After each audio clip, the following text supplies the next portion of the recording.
Hello everyone. My name is John Sierra and I am a Tolkien scholar. And what that essentially means is that I'm the kind of guy that you can come to with any sort of question about the works of J.R.R. Tolkien, whether it's The Hobbit, The Lord of the Rings, The Silmarillion, or any of his other stories, his life, his work, his translations, anything that you can think of. I'll be there to answer your questions. And if it's not something I know off the top of my head, I'll do the research and then let you know.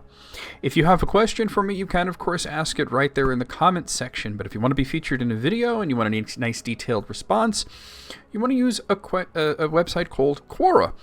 Quora is a knowledge-sharing platform where you can ask any sort of question about any sort of subject and have people with relevant knowledge or experience or expertise answer you.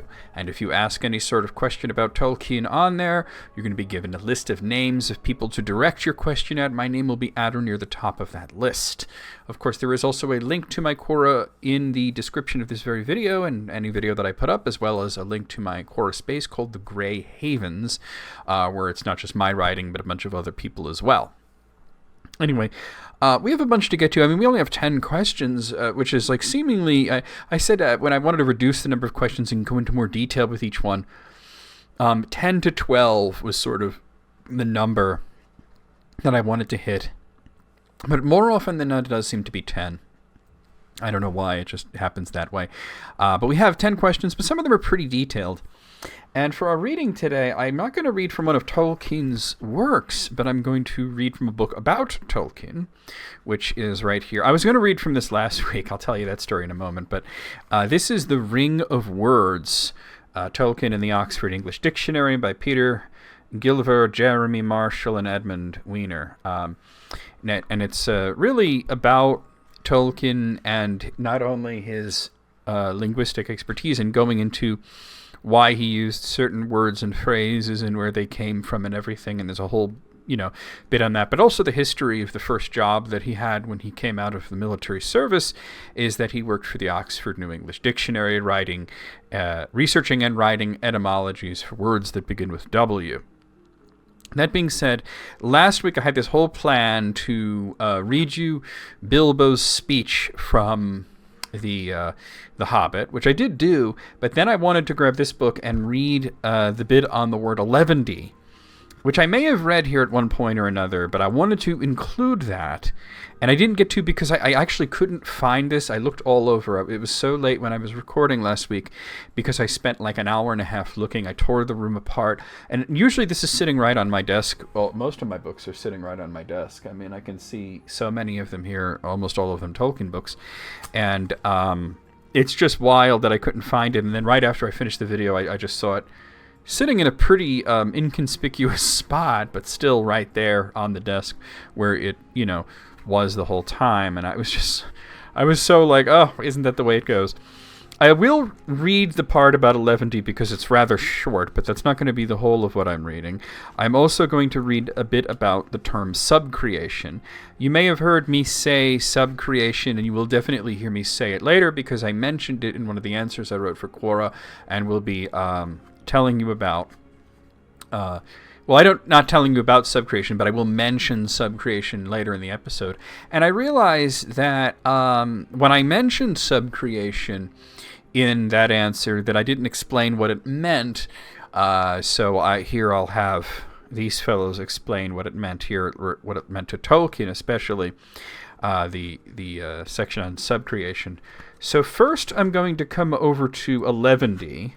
I have to find that one, actually. That one's not very long, but it's pretty fascinating because it's one of the words that, it's 11D1 and gross, because they both appear there. I talked last week about the word gross, as in 144 or something, a dozen, which is the number of years that Frodo and Bilbo together lived, Frodo being 33 at that moment in the story, and Bilbo being 111, they add up to 144. And it is mentioned that this is not an appropriate word to use when talking about people. It's for goods and things like that. And that's mentioned in the same point where he says 11D1, and what's interesting about it is that's one of the words that people assume that Tolkien came up with. There are words that he generally came up with, like orc, and yes, you can find older uses of words similar to orc, spelled the same or pronounced the same, but that particular usage of it was created by him. And tween is definitely a word that he came up with. Hobbit is in dispute. We're not sure whether he was the first person, well, whether he invented it or whether he got it subconsciously from somewhere else. There have been mentions of it appearing in much earlier texts, although in a very, very different definition. And there's a section on that in here, but it's way too long to read it to you guys. But what's interesting is that nobody really believes that Tolkien read those and that he probably came up with it not knowing about a very similar word being used previously. So we're going to start with the section of Eleventy-One and Gross, and then we're going to move on to subcreation. They're both rather short, so we'll have time for that. Here we go, Eleventy-One and Gross. In the first chapter of The Lord of the Rings, Bilbo was about to reach the age of 11, 111, a rather curious number. And at his birthday party, his announcement, "I am 11 today," is met with cheers from the assembled guests. In English, there are other invented terms for numbers representing tens, most famously umpty, which is now almost forgotten, but on which was based the very common word umpteen. It would be easy to see this as a piece of whimsical fancy based on Lewis Carroll logic. If we can count to 90, why not 11? But as always with Tolkien, the roots go deeper and are planted in the reality of the culture of the ancient world. In Old English, the next two tens after hund, or hundred, were hundred lufonting and hundwelfting. The hund was a prefix, which also occurred in hundetatig, 80, and hunnigontig, 90. If we remove the prefix, we get enlufontig, 11, from enlufon, and enleofon, 11, and twelfting, 12. Why did the Anglo-Saxons count up to 12? The answer lies in the ancient system of counting in 12s. Much later, in the end of the Middle English period, certain commodities, such as fish, were counted in hundreds that actually contained 60 or 120, and this was known as the Great Hundred or Long Hundred. That this probably goes back to ancient times is shown by the fact that in Old Norse, 100 was tiutigr, 10 tens. 110 was illifutigr, or 11 tens, exactly parallel to 11, and 120 was hundrath, or 100. There are even said to be ordinal numerals tutugandi and elifutugandi, 10th and 11th. Similarly, the Oxford English Dictionary shows that from around 1400, many commodities were reckoned by the gross, which signifies 12 dozen. We know that the hobbits use this reckoning from another place in the same chapter, where we are told that the invitations to the special family dinner party were limited to 12 dozen, a number also called by the hobbits one gross, though the word was not considered proper to use of people. Bilbo offends his guests later in the speech already referred to by doing just that. The party is even punningly described as an engrossing entertainment, although the sentence containing this phrase no longer contains the mention of 144 present in the early draft. So many readers miss the pun. Tolkien is imagining, as with many other matters, that the hobbits continued a practice used by our forefathers, but he presumably also knew that the Oxford English Dictionary has an entry for the similarly formed word 11, meaning 21, which was used by a 17th century writer named George Wither, also received in a Victorian farce by Charles Selby in 1858.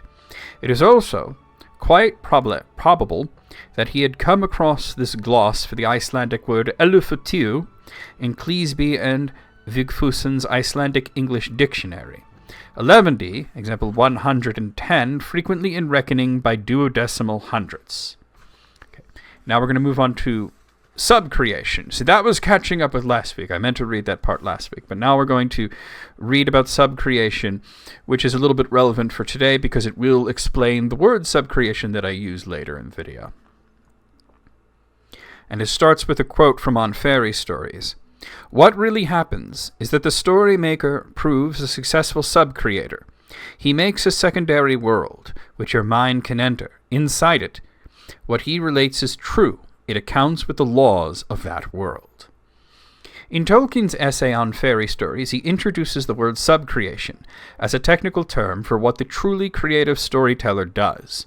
Rather than seeking to represent the real world of experience or to interpret it symbolically by making analogies between one experience and another, the sub-creator uses and recombines the elements of experience to create a coherent fictional world. Although this world may be strange compared to the real world, its internal consistency enables the reader's mind to be captivated, passing beyond both disbelief and the mere conscious suspension of disbelief into what Tolkien calls secondary belief. This principle, that successful fantasy requires self-consistency rather than mere whimsical oddity or illogicality, is also expressed by Owen Barfield, whose writing on language and meaning influenced Tolkien deeply. So I'm going to read this quote from Owen Barfield's Poetic Diction. Almost any kind of strangeness may produce an aesthetic effect. On examination, the sole condition is found to be this, that the strangeness shall have an interior significance.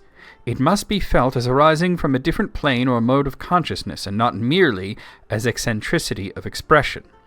The term sub-creator can be seen to have emerged in Tolkien's thought some years before he gave his lecture. It appears in a short piece of verse, which he quotes in the essay, describing it as from a letter I once wrote to a man who described myth and fairy story as lies. Man, sub-creator, the refracted light through whom is splintered from a single white to many hues, and endlessly combined in living shapes that move from mind to mind, we make still by the law in which we are made.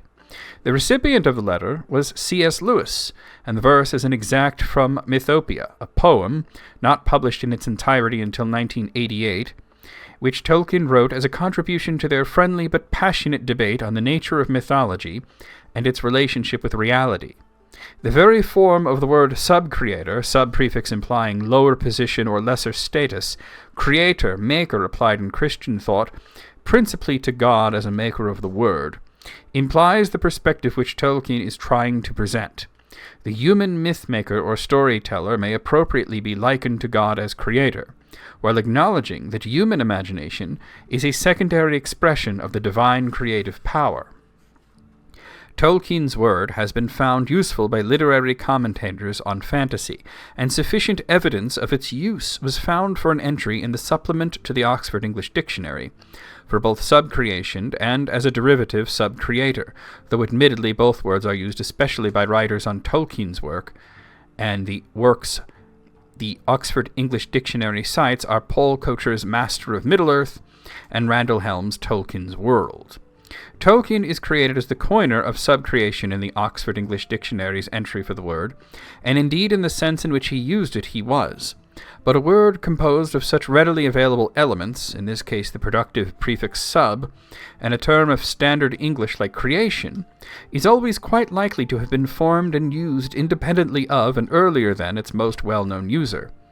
In the case of the related adjective subcreative, the Oxford English Dictionary notes that Oliver Wendell Holmes used the word as early as 1860, though it also records Tolkien's use. And although not yet recorded in the Oxford English Dictionary, an example has recently come to light of subcreation itself being used before Tolkien coined it. Coined is still the appropriate term in that there is no evidence that Tolkien was aware of, let alone influenced by, these earlier uses. Just as an aside, this goes back to what I was talking earlier about Hobbit. The political philosopher Ernest Barker's 1942 book Reflections on Government includes the following observation in the course of discussion of the setting up of committees by the Parliament. The Creator, when once it has exercised its power of creation, will refrain from playing with that power by such acts of subcreation. So you'll likely hear me use this word, or Matt or Sid use this word. Sid is very fond of it, and rightly so. And I use it later, but I'm going to use it in a very sort of different context of subcreation within Tolkien's world. And what I was referring to is not so much exactly the definition of subcreation as was presented there, although that does happen. because we see with the Silmarillion and Bilbo's book, The Hobbit, even to a certain extent, The Lord of the Rings, they are stories told within the world. And yes, they're, supposedly historical chronicles. I think Bilbo was dipping more into subcreation because there were certain things that he was making up or leaving out or altering to fit his certain aesthetic, because he wasn't so much interested in preserving a chronicle of what happened on his journey as he was of telling a story. So that definitely means that Bilbo is a sub-creator. We also see it happen with the Book of Lost Tales in universe being sort of a corrupted mortal version of the Silmarillion. But Tolkien even had the idea that the Silmarillion itself, it is sub-creation, that it is in-world mythology, stories told about creation and history that aren't necessarily true, but are in fact internally consistent, not necessarily externally consistent. Because that really is sort of the definition of fantasy, something that's not externally consistent, meaning that it doesn't take place in the same sort of world that we live in, that there are things that in the world of the story that are incompatible with our reality, such as the existence of dragons or such, things like that, or magic. And in the case of the Silmarillion, the idea was that this was the subcreation of the elves.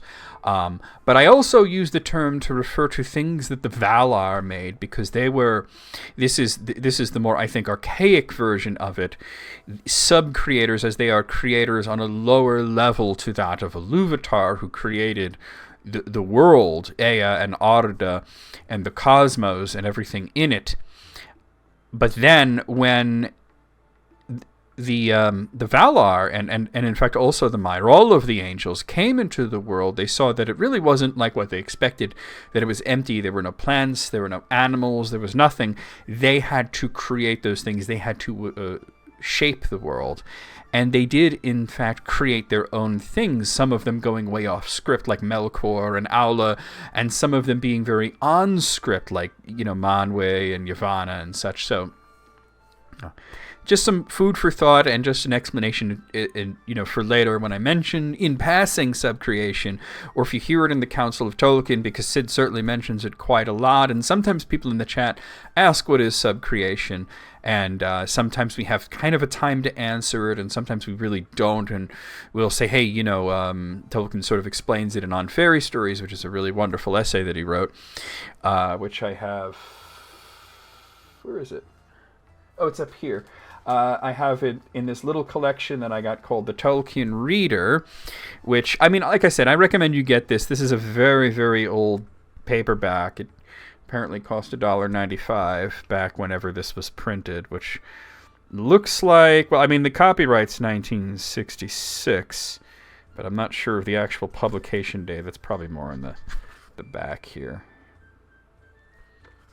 It doesn't actually say anywhere that I can see. This is an American publication as well. But either way, you can still get this. It just won't look like this one. It'll probably look a lot better than this one. Oh, here it is. It's the 25th printing in April 1976. So you get a lot. You get an essay called Tolkien's Magic Ring. You get a story called The Homecoming of Bjornoth, Bjornthelm's son.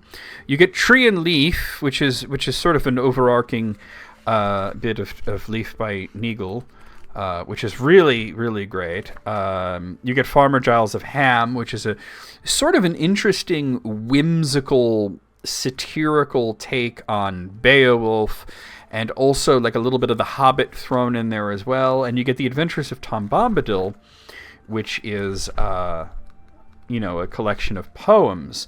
Now, Tolkien's Magic Ring contains several things, and one of them is, I believe, On Fairy Stories. Is that in here? Maybe On Fairy Stories is not in... Oh, here it is, yes. It's not... it's strange, because it's not mentioned in the contents. But it is here, because after On Fairy Stories after Tree and Leaf. Oh, I see. Yes, Tree and Leaf. They put it in there. So I guess tree is on fairy stories, and leaf is Leaf by Neagle. They sort of lump them together. That's why it says tree leaf and not just Leaf by Neagle. So you get on fairy stories as well, which if you want to understand Tolkien's creative process, those are the two things you need to read. That one essay that he wrote about fairy stories and how he believes that they're supposed to work, and I do agree with him on how he believes that they're supposed to work, and the other being an allegorical tale. The only allegory that he ever told about his creative process being told of a painter named Neagle trying to finish his masterpiece, and you can see that Neagle is in fact Tolkien. The masterpiece is the Legendarium, but all anybody remembers is the painting of a leaf that started, because he started with a leaf, and then he moved on to a branch, and then a tree, and then a forest, and then pretty soon a whole landscape. But all people remember is the leaf. You could see the leaf as being the Lord of the Rings, and everything else. Generally, not for people watching this video, I would imagine, but for the vast majority of people in the world, that's what they think of when they think of J.R.R. Tolkien. You may think, well, he had a lot of other stories too, and many of them are quite wonderful, and some you may even like more than The Lord of the Rings. But to most people, it's just The Lord of the Rings or The Hobbit. So anyway, we have 10 questions to get to, so let's start off with the first one. Our first question comes in from Ashish Bar, who I think also left me a comment asking me the same question. And I had seen it. I think it's the same person, or maybe they had the same thought, or perhaps they saw it on Quora and didn't realize that I had answered it and came over to ask me on here. And I replied, this was about 3 days ago, where I said, hey, you're going to find out in episode 113, 3 days before I recorded this, that is, not before you're seeing it. But here it is. What weapons did Saruman provide to the White Council to fight Sauron and Mirkwood, as Gandalf mentioned, during the Council of Elrond? So the fact of the matter here is that Gandalf didn't mention weapons. The mention of driving out, Sauron from Mirkwood is rather brief, and does not mention any weapons, nor does it mention fighting Sauron. I'm going to read you that part from the Council of Tolkien. Some here will remember that many years ago I myself dared to pass the doors of the necromancer in Dol Guldur, and secretly explored his ways, and found thus that our fears were true. He was none other than Sauron, our enemy of old, at length taking shape and power again. Some too will remember also that Saruman dissuaded us from open deeds against him, and for long we watched him only. Yet at last, as his shadow grew, Saruman yielded, and the council put forth its strength, and drove the evil out of Mirkwood. And that was in the very year of the finding of the ring, a strange chance, if chance it was. No weapons are mentioned, and there's not a fight. He mentions that the council drove the evil out of Mirkwood by putting forward its strength. In the next paragraph, it's mentioned that Sauron did not fight, but rather he fled to Mordor. This seemed like a great victory at the time, but now, knowing what he knows, Gandalf realizes that Sauron feigned to flee to Mordor to gather his own strength, as the Nazgul had prepared for his return to full power. Now, I do understand the confusion, as it comes from a later paragraph, which I'm going to read to you, and it mentions Saruman, and it mentions driving Sauron from Dol Guldur, and it mentions the word weapons, at least. So here it is. And that message brought me hope, for Saruman the White is the greatest of my order. Radagast is, of course, a worthy wizard, a master of shapes and changes of hue, and he has much lore of herbs, and beasts, and birds are especially his friends. But Saruman has long studied the arts of the enemy himself, and thus we have often been able to forestall him. It was by the devices of Saruman that we drove him from Dol Guldur. It might be that he had found some weapons that would drive back the Nine. So it has to be understood that there are two separate thoughts here. Gandalf is relaying a flashback scene to the council of a conversation between himself and Radagast the Brown, while relaying what his thoughts were in that moment. Gandalf is in a rush to help Frodo, as he has learned that the Nine are abroad, but is found at the border of the Shire by Radagast, who urges him to travel to the south, to Isengard, to seek the counsel of Saruman, and he must do so immediately. Gandalf gives us two separate but related thoughts on this development, the first being that it was by Saruman's devices that Sauron was driven out of Mirkwood, and the second being that he may have discovered a weapon to use against the Nazgul that would help him. Now, device can mean weapon or gadget, but Tolkien, he uses device in a lot of different ways. The crafts of the dwarves are devices. Sigils on shields are devices. Thoughts, too, are devices. Tolkien uses the term devices and strategies in The Hobbit to refer to the plans that the dwarves have to reclaim their land, and he uses it in the same sort of context, the devices of Saruman. That phrase is nothing more than the plan to drive the necromancer out of Mirkwood. He wonders to himself and relays this to these thoughts to the council if perhaps Saruman has found something that could help against the Nazgul. And keep in mind that weapon might not be so literal even when he says weapon. Words can be weapons, for example. Gandalf has realized since the Mirkwood incident that Sauron's retreat was tactical and that he was probably going to abscond from Mirkwood soon enough anyway, even without any intervention from him. And knowing this, I should say he's praising Saruman for putting together a force that could drive Sauron away, but he knows that Sauron had planned for this now, and he still holds Saruman in high regard because in his mind Saruman is wise and he's brave and he's peerless and he's about to be disabused of those notions, of course, and then he tells the story about what happened in Isengard. So there you have it. All right, let's move on to the next question.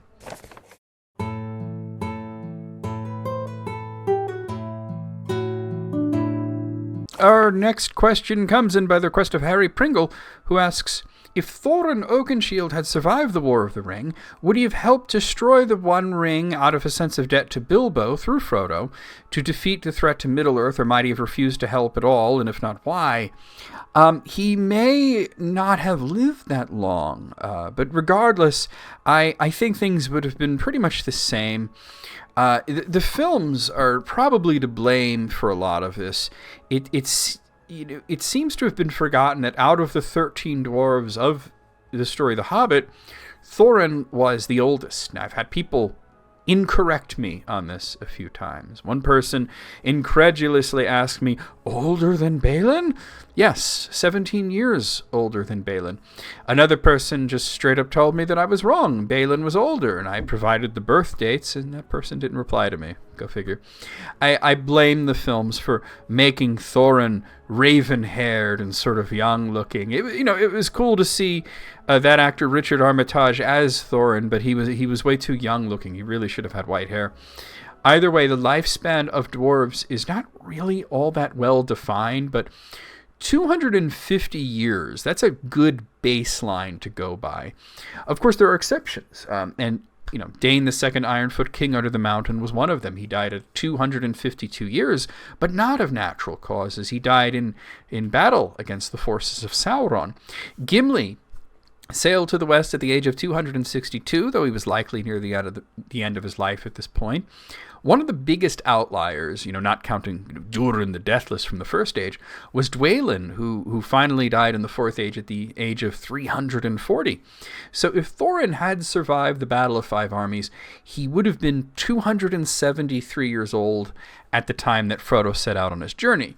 It's not impossible for him to be that old, but it's just a little bit unlikely. Dane was, 22 years younger, and it seems to me that Thorin may have made similar decisions, though he was a bit more rash than Dane was.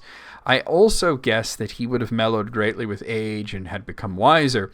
So by the extent of sending Gloin and Gimli to Rivendell, he probably also would have done that. Of course, there is also the possibility that he would have gotten caught up with Balin's idea of reclaiming Moria. And then he likely would have wanted to go with Balin, and then he would have died in Moria, leaving Dane II as king anyway. So I think that regardless, things would have pretty much turned out the same whether or not Thorin survived, except for perhaps, some stuff with Bilbo would have been a bit different. So there you have it. All right, let's move on to the next question.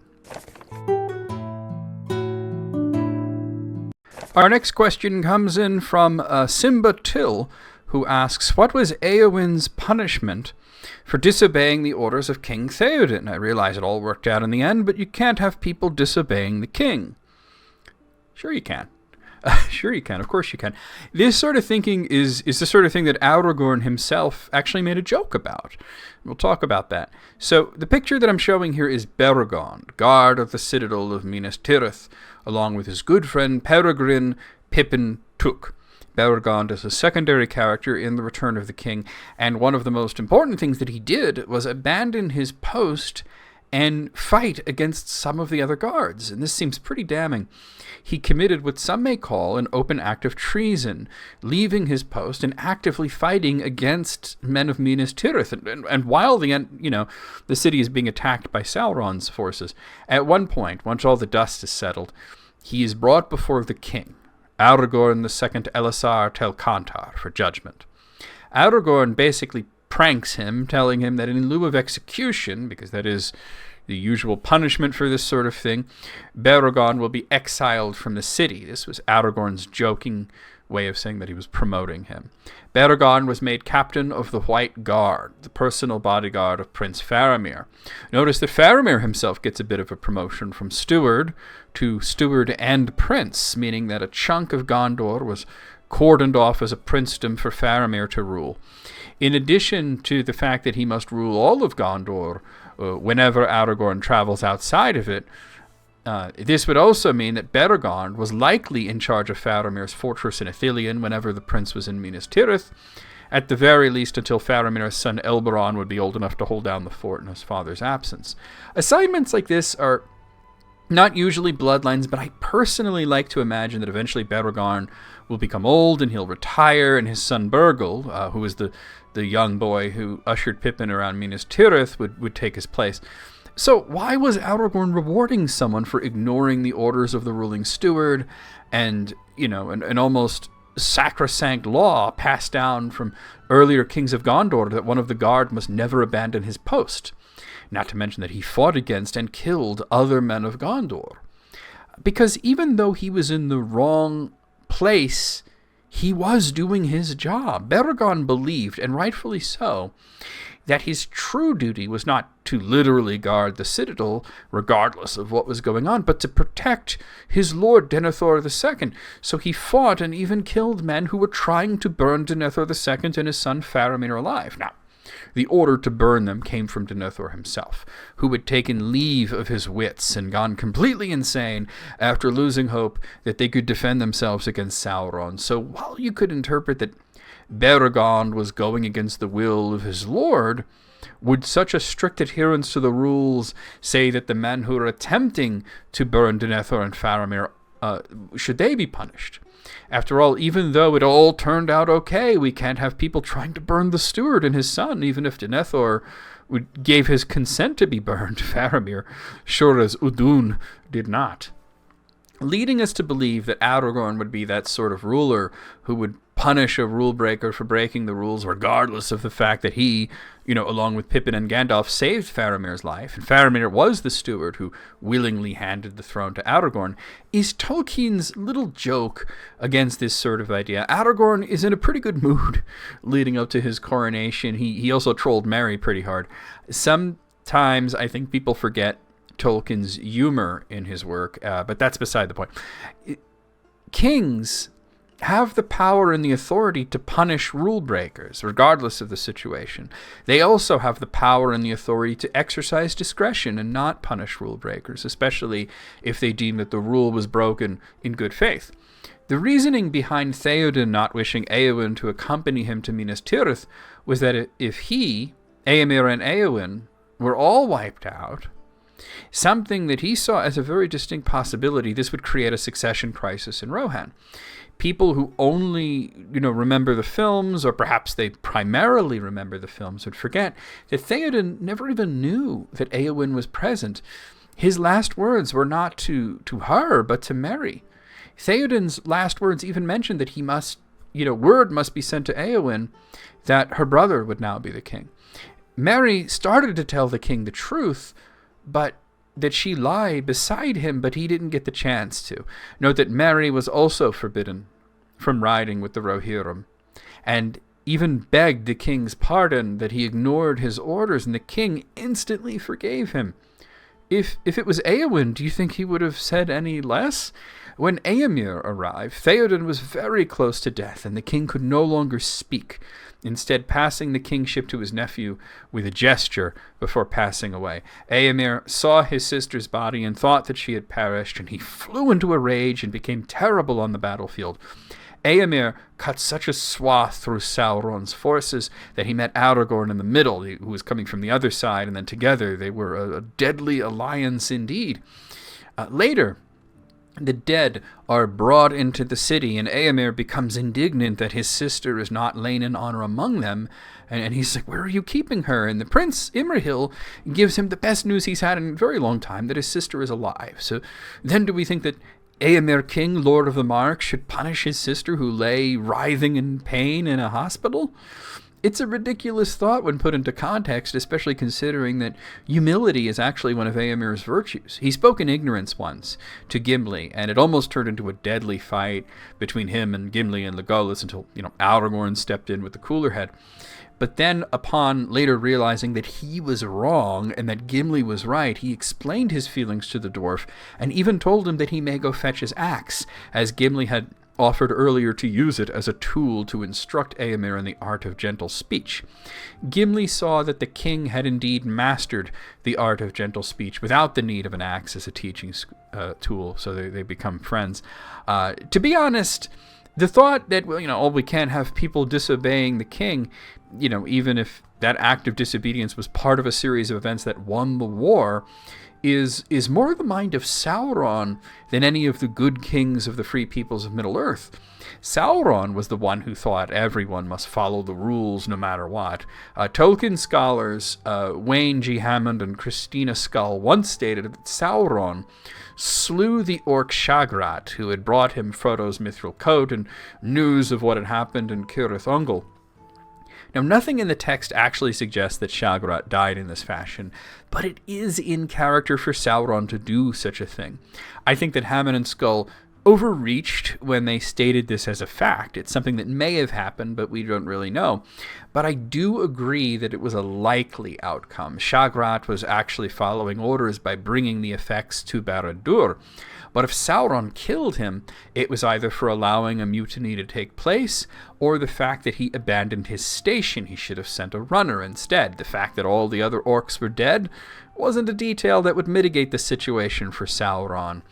He was the sort of ruler who would say that Shagrat, abandoned his post and slay him for that, or he would slay him for not sending the prisoners fixed to Barad-dûr. The guy was pretty much doomed no matter what.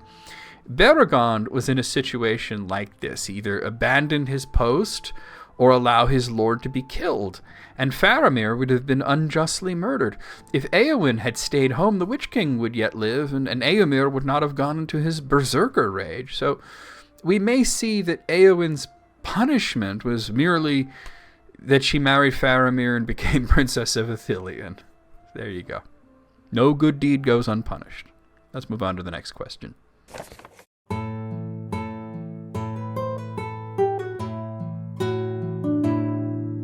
Our next question comes in anonymously. Can you name any significant female characters in Tolkien's works who are not love interests for male protagonists? Well, I assume you want, you say you want significant characters, not like the nurse in the hospital in Minas Tirith. Yes, they do exist. I'll give you 3. Now, I think the question is a bit silly. I'm going to tell you that right off the bat, as it suggests that if a female character is a love interest, that this diminishes her somehow. I would say that sometimes there are characters that were specifically created to be a love interest, such as Arwen, who was inserted into The Lord of the Rings rather late, after Tolkien realized that the romance that he had planned between Éowyn and Aragorn was not working. And I should mention that the final version of Éowyn is a composite of 2 other characters. But there are indeed ladies that have no love interest and play a significant role in the Legendarium. So the first I'm going to mention is Nienna, one of the Valar. She was the one who taught Gandalf everything that he knows about patience and pity and mercy, and she was never married. There were only 3 Valar that were unattached. There was Melkor, Nienna, and Ulmo. Now, Melkor loved Varda, but or at least he desired Varda, but she chose his brother Manwë instead. But with Nienna and Olmo, Tolkien goes out of his way to state that they are single by choice. Nienna is one of the most important of the Valar, in my opinion at least, and she passed on her wisdom to Gandalf. Secondly, we have to talk about Ungoliant. Yeah, she's a monster, but she is a female character. While Ungoliant did have children, her last daughter being Shelob, she neither stuck with one partner, nor I don't think she had any capacity for love at all. Instead, she was, in Tolkien's own words, the mistress of her own lust. Lastly, I'll mention Haelith. Haelith never had a spouse and was a leader of one of the great houses of the Edain. That's mortal men. The House of Haelith, also known as the Haladin, or sometimes very rarely the Halathrim. They are featured prominently in the book The Children of Húrin. The remnants of the Haladin mostly wound up in Númenor after the First Age. Haelith was accepted as leader due to the fact that her twin brother had died and her father's followers had no issue taking her as a leader. It is unknown why she never married, but I would suppose that's really her business. Anyway, let's move on to the next question.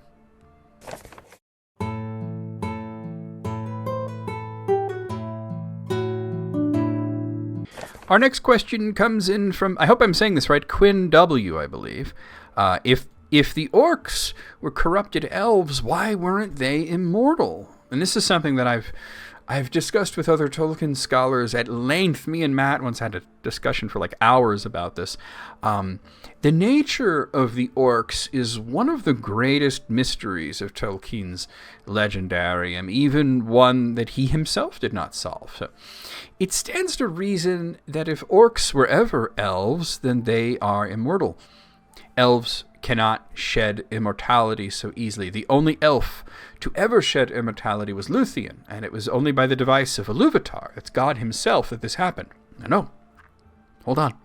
Before you comment, Elros and Arwen don't count. They're not elves, according to Tolkien. They are Perithal, half-elves. Normally, being half-elf makes you mortal. But in the case of Eärendil and Elwing, they were given a choice due to being of both kinds. They both chose immortality, but the choice was visited on their children, and Elros chose mortality, as did Elrond's daughter Arwen, their granddaughter. So when I say elf, I mean full-blooded immortal elf. So that being said, with the orcs, we have really 5 big possibilities here. The first, orcs are actually immortal, but as they often die in war, and even in times of peace, they quarrel with each other and kill each other.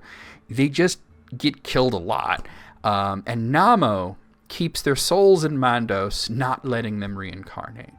The second possibility is that at some point in the breeding of early orcs, a mortal element was introduced into their blood, making their progeny mortal. Now this is problematic, as according to the Silmarillion, the existence of the orcs actually predates the awakening of both mortal men and dwarves. Tolkien played around with the idea that men were maybe around much earlier than the elves realized, and therefore the Silmarillion is wrong, but he never really committed to this idea. The third possibility, orcs are not made from elves at all, but are made from mortal men. Once again, it's problematic for the same reasons as the previous point, and also another reason that I'm going to get into regarding lifespans a little bit later. Fourth idea, the orcs are made from the bodies of elves that Melkor killed. Their souls go to Mandos, and then their bodies wind up being reanimated by Melkor's necromancy.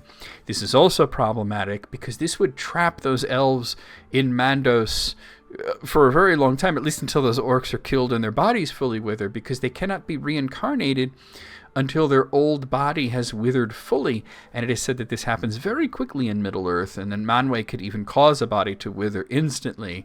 It's an interesting idea, but I don't think it's true. The fifth idea, actually I have 6. I said I have 5, but I have 6. Orcs are not made from elves or from men, but from animals, and are therefore both mortal and soulless. This was the idea that Tolkien was working on when he died, although he did admit that there's problems with this as well. because this would mean that orcs don't have any kind of free will, and he disliked having a race of seemingly intelligent and speaking peoples that were always evil. That was the whole reason that he was revisiting the whole idea of the orcs. They apparently can act outside the wills of the Dark Lords, because evil is never cooperative, but at the same time they cannot ever be good or find redemption if this is true. And the sixth possibility, orcs are made from elves in the way hinted at in the Silmarillion, as this was what the elves themselves believe, but due to them being, profaned, Iluvatar revoke their immortality. And this is very problematic because Iluvatar doesn't see mortality as a curse or a lack of a blessing. He clearly regarded mortals more than immortals. So as you see, there's not one single good answer to this question. The creation of orcs at a time when there were no mortals to mix blood with makes it seem to me that Tolkien's final idea, point number 5, is the one that it is the truth, but perhaps not the whole truth. It is likely there's more to the story, but that Tolkien passed away before he really cracked the mystery. Interestingly, the lifespan of the orcs is never commented on by Tolkien, other than both him and his son Christopher musing the same question that you asked. But if they were mortal, and both Tolkien and his son seem to have believed that they were, exactly what is their span of life? It's never disclosed or hinted at all that much. There's one little hint, which I'm going to get to. It is possible that orcs may get old and eventually they'll just die of old age, but as, the readers only interact with them as soldiers of war, we don't really know much of very old or very young orcs. The only hint of very young orcs is just sort of an aside that Gollum would sometimes eat them, and there's no hints as to orcs becoming very old. However, there is one indicator that orcs certainly live longer than men and hobbits. Now, men in Middle-earth live about 80 years or so, give or take, and hobbits about 100. I'm not talking about, Númenóreans who can live a lot longer. However, there was an orc named Bolg. He was the chief of the goblins that fought in the Battle of Five Armies, and he was, at that point, at the very least 142 years old when he was killed by Bjorn. We know this because of the date of his father Azog's death. Certainly Bolg was either born before his father died or very shortly after. We don't really know the orcs' gestation period, but I would think it's pretty short. It's said that they breed quickly. That being said, we also don't know if Bolg was 142, which is the youngest he possibly could have been, or older, nor do we know if that age would be considered very old for an orc. He was not fighting in the battle, and he was protected by a bodyguard that Bjorn smashed through, but this was probably not because he was old, but because he was important. Either way, the indication does seem to be that orcs have longer lives naturally, but we aren't told of any orcs dying naturally. So while I can't give you a definitive answer, I've given you a lot of possibilities that you can ruminate, and I want to know in the comments, what do you think? Because this isn't something that is ever going to be definitively solved. This is something that is going to be argued about and debated on pretty much as long as people care about Tolkien. So I'm curious to hear your thoughts. Let's move on to the next question.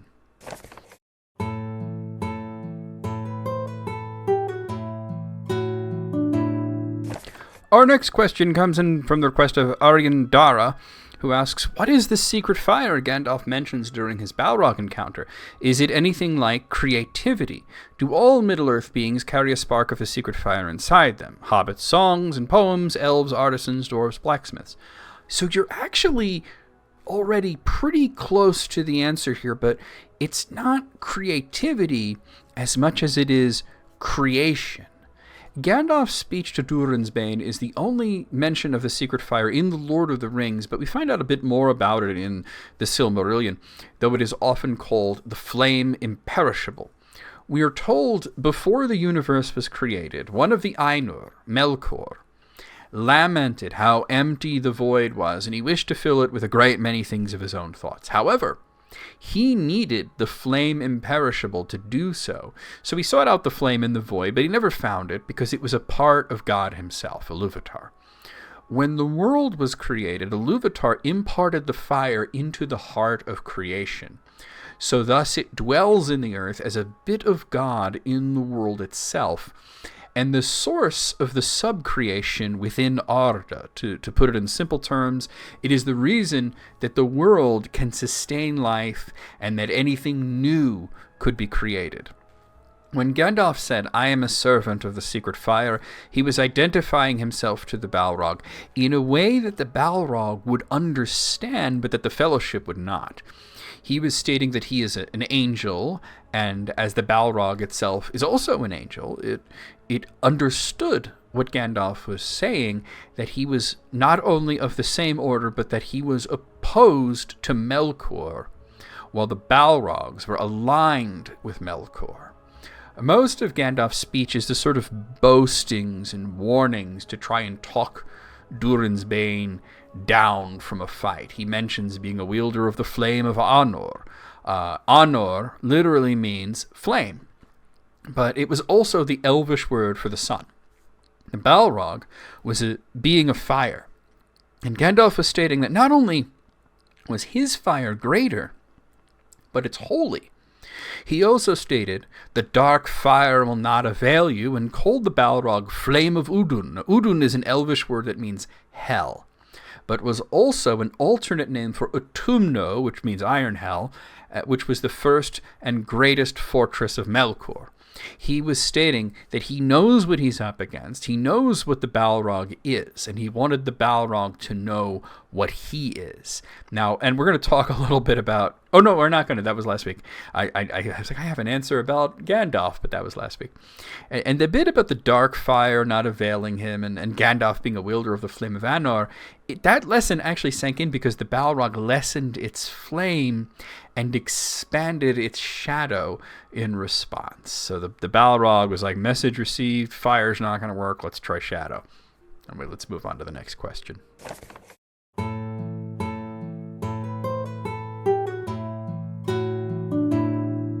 Our next question comes in from Tomislav, who asks, why is Sauron so sure that no one would ever want to destroy the ring? The council all agreed on it. The only real pushback against the idea came from Boromir. No one else had an issue with it. That failure of imagination is really central to his downfall.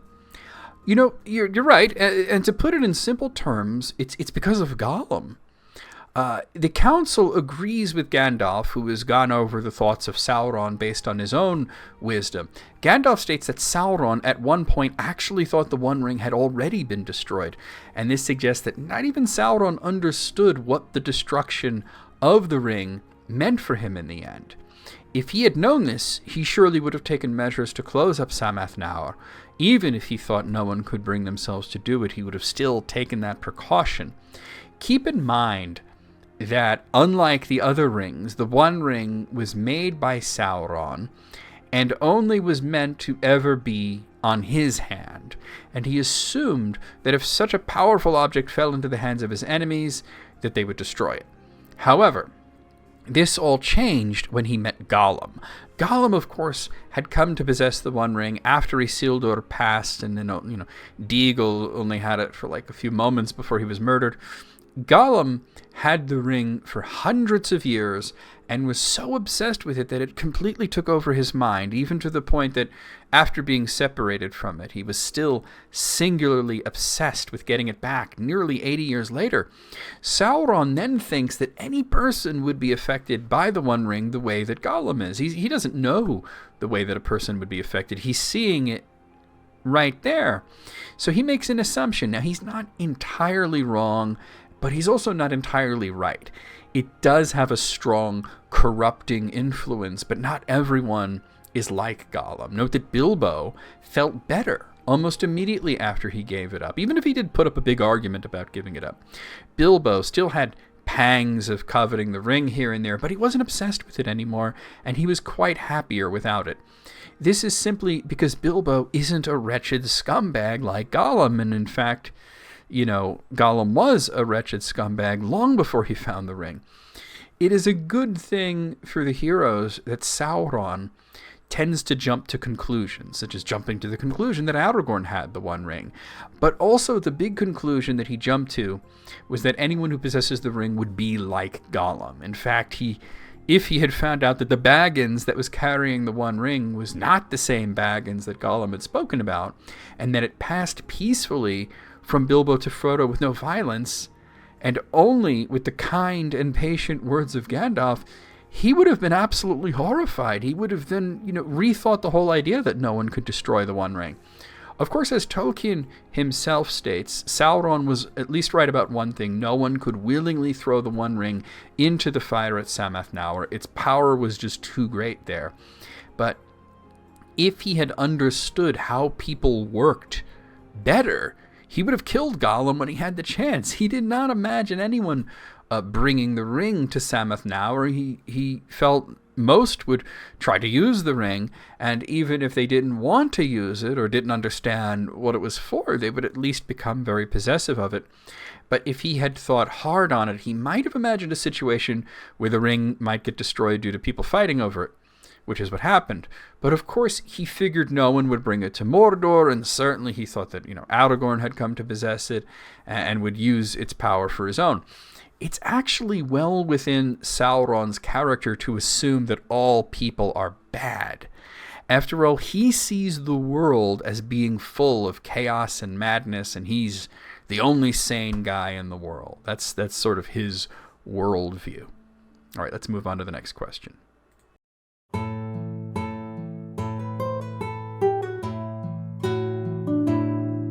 The next question comes in from, I'm actually not going to say the person's name here because I think they might have just been spamming, because I got a few other questions from them that were sort of like the same thing, just with one word change, and I think this person might be spamming. But I thought it was interesting to talk about at least, so I'm going to answer just this one question from this person, and that is Gollum an ogre? No, Gollum is a hobbit. Gollum was originally named Smeagol, and he was from a type of hobbit folk known as the River Stoors.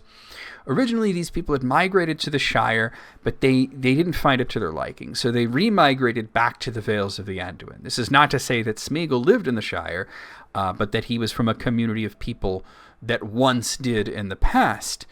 There were no ogres in Middle-earth in its current incarnation. However, and this is why I find the question interesting to talk about ogres, in an older version of Tolkien's work, found mostly in the Book of Lost Tales, there were ogres, and the main villain, Melko, who was later renamed Melkor, or Morgoth, he actually wedded an ogre, and they produced a son named Gothmog, who the Lord of the Balrog. So upon rewriting it, a lot was changed, and ogres were written completely out of the story. So as far as Tolkien goes, there are no ogres in his stories, but that there were ideas that, and this is an example of subcreation within the Legendarium, that somebody in Numenor or Gondor imagined that there was a being called an ogre, and that, that Melkor, who he called Melko for whatever reason, and that, would have married it, and then that's Gothmog was their son, and it's sort of like crazy ideas that you find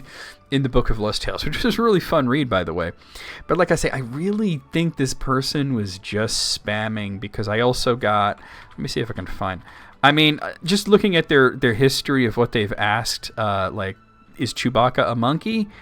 I think they say in those films about 1,001 times that Chewbacca is a Wookiee, and it's just every question is XX, and some of these questions are pretty messed up. So, and they've asked literally hundreds of questions since they asked me the Gollum question. So I did answer it, and I did include it here because I just wanted to talk about ogres and subcreation a little bit. But I don't think this person was actually just spamming Quora, so I'm not saying their name here. Let's move on to the next question.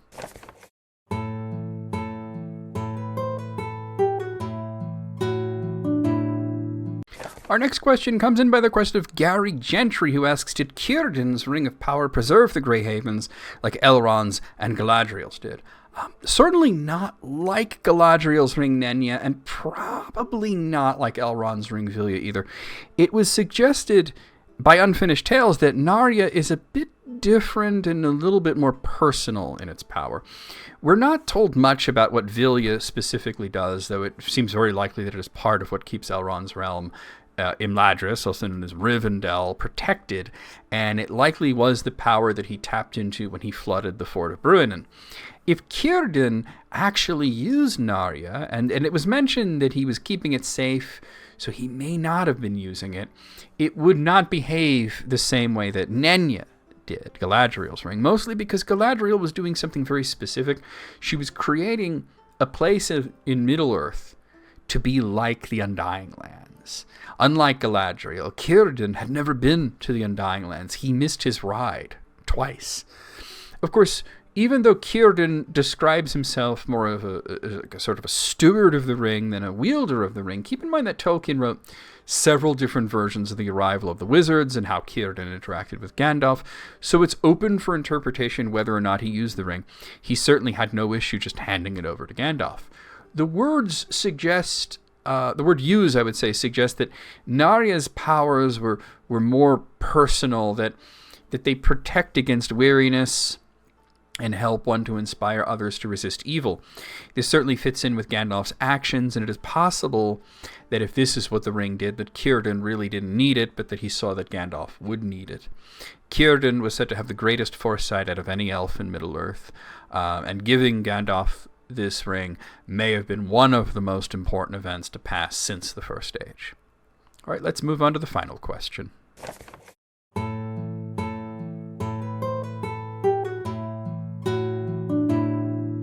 So this last question, this one's just a lot of fun. A while ago, I mentioned that I was working with a few staff members at Quora to help improve their AI questions. Now, I personally don't really, I mentioned this before, I don't really approve of AI questions being asked on Quora. I really don't like it. But after talking with the Quora staff, it basically is orders from on high. They have to have AI questions. Their reasoning for having them seems strange to me. They feel that there's things that people might be reticent to ask for one reason or another, so the AI questions are sort of asking questions that people may not be comfortable asking themselves. But when it comes to Tolkien, I don't really see that.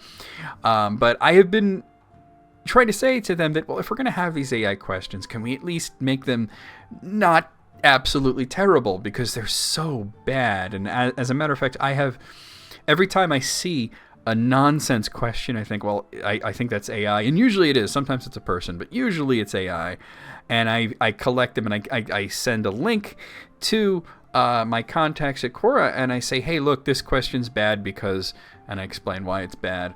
And they said that they've been trying to work on a new language model that asks questions that are, not complete gibberish, and that I would see an improvement.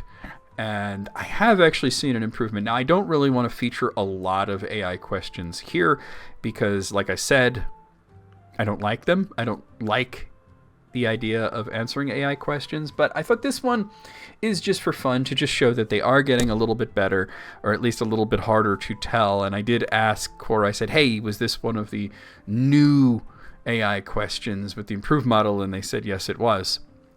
And this was interesting because this is similar to a question that I've answered in the past, but let's talk about it. So here's the question. What are the key elements that would give Morgoth the gravitas needed to surpass Sauron's iconic look in the movies? Any thoughts on specific visual or audio techniques? So, in a way, I think that they've already sort of shot themselves in the foot, but I think there's a way around it. A lot of people are familiar with the look that Sauron had in the Lord of the Rings films. He doesn't spend a lot of time on screen, but he is one of the first few images that we see, forging the One Ring. So I'm going to give you guys sort of a visual history of Sauron in adaptations, and then we're going to talk about Morgoth. So here is the very first time that anyone saw Sauron on a screen in the 1978 Ralph Bakshi film, The Lord of the Rings. He is only seen briefly, and it's in silhouette. And this was a rather smart choice because Bakshi only got to adapt half of the book, and he wasn't even allowed to call it part 1. We never get to see any more of him. Now, this picture here is from the Rankin Bass TV film, The Return of the King, and this movie doesn't directly depict Sauron. You only get to see the eye of Sauron, as you see here. So we don't know what he would have looked like in this film. We aren't given his origin, and we never see him bodily. And then here we have Peter Jackson's film, The Lord of the Rings, The Fellowship of the Ring. This gives us an extended look at Sauron as sort of an armored, towering figure. We see him forging the One Ring, and then a little bit later we see him coming out of Barad-dûr to battle the forces of the last alliance of elves and men, showing that he towers over everyone else. Now, we aren't given a detailed description of what Sauron looks like in the book, only that he is terrible and that he has a black hand with a missing finger. This was Gollum's description. He's never described as armored in any of Tolkien's books, and it's easy to say that this is a very Morgoth Jr. look. He even has an iron crown, just without any Silmarils to set into it. And Peter Jackson did intend to show us what he looks like under the armor in a deleted scene, which we'll put here. Now, a friend once pointed out to me that in this deleted scene, this image here, which has unfinished visual effects, Sauron looks a little bit like the CGI versions of Cecil Harvey from Final Fantasy IV. And yeah, I agree, he does kind of look like that. He's only visible for like a split second before the armor materializes around him. This scene where he fights Aragorn before exploding when the One Ring is destroyed, it wasn't finished. And only some of the footage of the fight was used with a troll in Sauron's place. He, of course, shouldn't appear in fair form in the Third Age, but this is forgivable for 2 reasons. One is that this knowledge that he cannot appear in fair form was from a book that Peter Jackson had no rights to, and in fact, no such lore had been established in the film. And 2, he didn't use the scene anyway, so it's okay. So then we look at The Hobbit. So this is Sauron in The Hobbit, the Battle of the Five Armies, and it gives us the big reveal that the Necromancer is Sauron. I know, shocking. Complete in his armored look, also suggesting that he's the iris in the Eye of Sauron, which I guess is suggesting that the entire time in The Lord of the Rings he was standing on top of his tower. It's sort of weird, but, you know, at least it was a cool visual. So then we go on to the TV show, and he has a few different looks here. So the first look at him is very similar to the films, though he's backlit, so you don't see a lot of details on his armor. His stature is similar. He towers over everyone around him. The ones that are in the background are on raised stairs. Of course, then we get a few more looks leaning into the idea that Sauron is a shape changer. His human form is just a guy. Not much to say here. This is Sauron's look for the majority of the first season, where he's disguising himself as a man named Halbrand. We get a look of the previous look in a reflection when he is revealed. Season 2 gives us 2 separate looks for Sauron. The first is credited as Forodwaith Sauron, which we see here. So Forodwaith Sauron is basically Tarmyron, red hair and all. It's in a flashback scene that takes place right after the War of Wrath, in which he attempts to take control of Morgoth's forces, but he's betrayed. Instead of the orc laying the Morgoth's crown on Sauron, he just kind of stabs him with it. The orcs actually think he's dead. He wasn't, obviously. And then, of course, we have Anatar, the fair form that he shows to the elves of Eregion. And in this instance, he's played by the same actor from the first season, but he's just clean-shaven and he has long blonde hair. At the end, he finally does get Morgoth's crown. Anyway, that's all about Sauron, not Morgoth. But it's important to point out that the movies, particularly, because it all started with this, like I said, the TV show did show armored Sauron like that, but that was very much like copying the sort of look from the films, and I think they sort of shot themselves in the foot here. The show starts off pretty much, like with a replica, and perhaps he shouldn't have had the crown, but maybe we could say it's a different crown, not Morgoth's crown. Sauron dressing himself up to look like Morgoth seems a bit strange, because he always liked to have a shifting form. But it makes more sense in the Second Age and Third Age when he's presenting himself as sort of a new incarnation of Melkor. But how do we show Morgoth and not just make him Sauron but bigger? Now, I once made a joke in a similar question that maybe he just needs to be constantly on fire or something, but I don't think that's the answer. That was just me joking. Let's look at the one depiction of Morgoth that we've seen on a screen, which is the TV show, and there it is. The show depicts him as almost like a shadow that passes over the two trees, withering them. It's almost blink and you'll miss it. It's a choice, but I don't think that's the answer either. I don't think this is the right way to go about depicting Morgoth, especially if you're going to do like a bunch of movies based on the Silmarillion and you're going to have him on screen a lot. If the Silmarillion was ever made into a series of films or into a TV show, I think the way to do it is to show Morgoth and Sauron looking like this. Showing them as people would go a long way towards easing people out of this big armored guy look. Melkor being, like all gothed out, while Myron is going for the androgynous elf look, and then building it up to the moment when Melkor does take his Dark Lord form and puts on armor and a crown. But then I would still leave his face uncovered. Not only does it make lore sense, for example, Berin's knife broke and a shard of it cut Morgoth's cheek, but it would, he wouldn't look like film Sauron at all. The important thing to understand about Morgoth as a character is that he's not just a worse version of Sauron. He's not just bigger, more powerful Sauron. Sauron, his personality, he's sort of an extreme fascist who wants to just micromanage every bit of reality to impose his view of order and eliminate what he sees as chaos by whatever means that he sees fit. Morgoth, though, is literally Satan. And while he can do a lot of the same things that Sauron does with seduction and deception, he's unsubtle. That's why he has Sauron to do the subtle things that he doesn't care to do. The first we see of Sauron in the films is him just sort of bursting out of Barad-dûr with a giant mace and sweeping through the armies of the elves and the men. It's kind of a Morgoth move more than a Sauron move.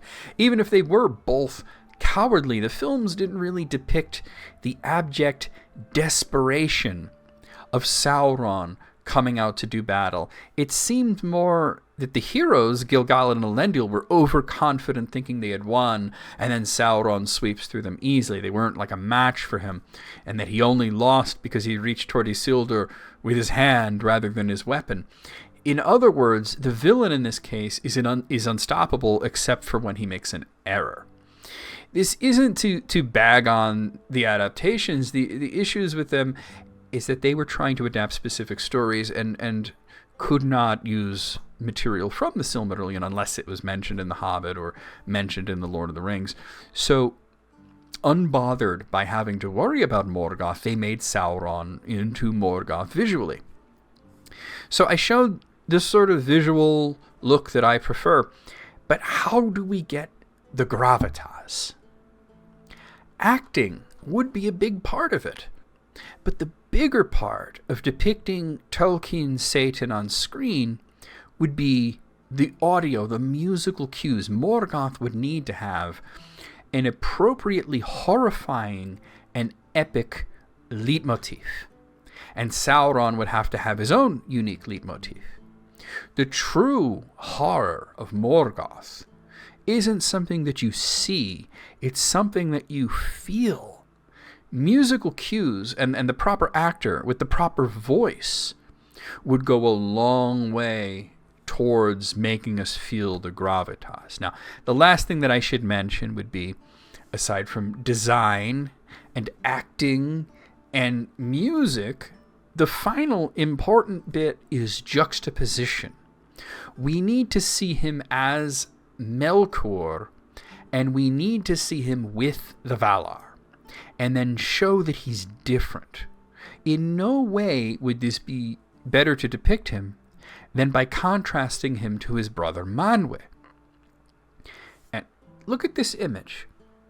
Perhaps it might come off like sort of a bit on the nose obvious, that Manwë is dressed in white and he has white hair, and Melkor is dressed in black and he has black hair. But Melkor and Manwë should be presented as essentially looking like each other. They are brothers, after all, but carrying themselves very differently. Now, personally, the way that I would do it is I would have them as basically being twins.